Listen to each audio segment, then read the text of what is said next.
I don't know how long this ride will last. I don't know if TikTok will even exist in the same format next year or even next month. This app has been such a journey for me. And I can honestly say there is nobody else in my life who truly gets it like my TikTok community does. Not my family, not my friends, not one other person in my life truly, truly gets it.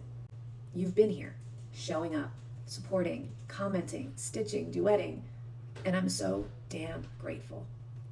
So before we dive into the heavy stuff, I just want to say thank you. Thank you for being the ones who get it. All right, let's talk about where we are with TikTok, because it's messy.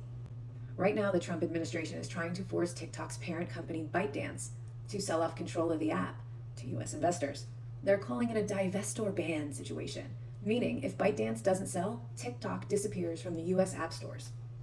Now, here's where it gets a little bit shady.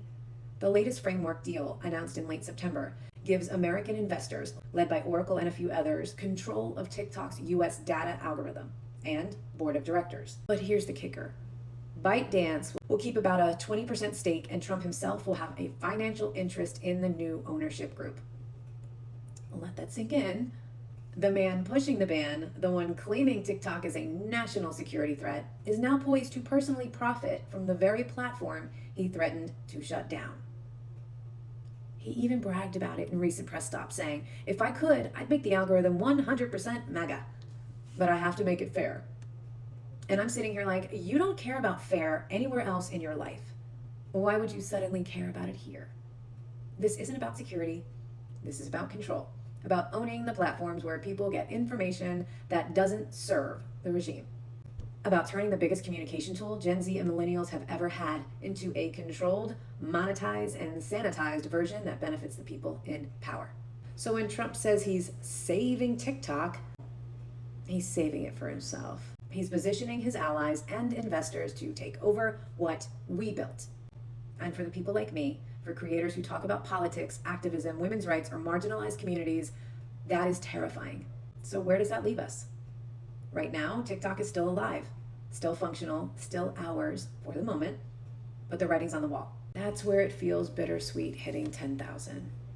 Because I worked my ass off to get here, and I did it with heart, integrity, and purpose. But I also know this platform could change overnight, and everything we've built could be manipulated by people who don't want our kind of voices amplified. So while we still can, I'm building backup communities. If you've joined Activist Chain, thank you. I haven't had a lot of time to kick it into full gear, but I will. I just need help.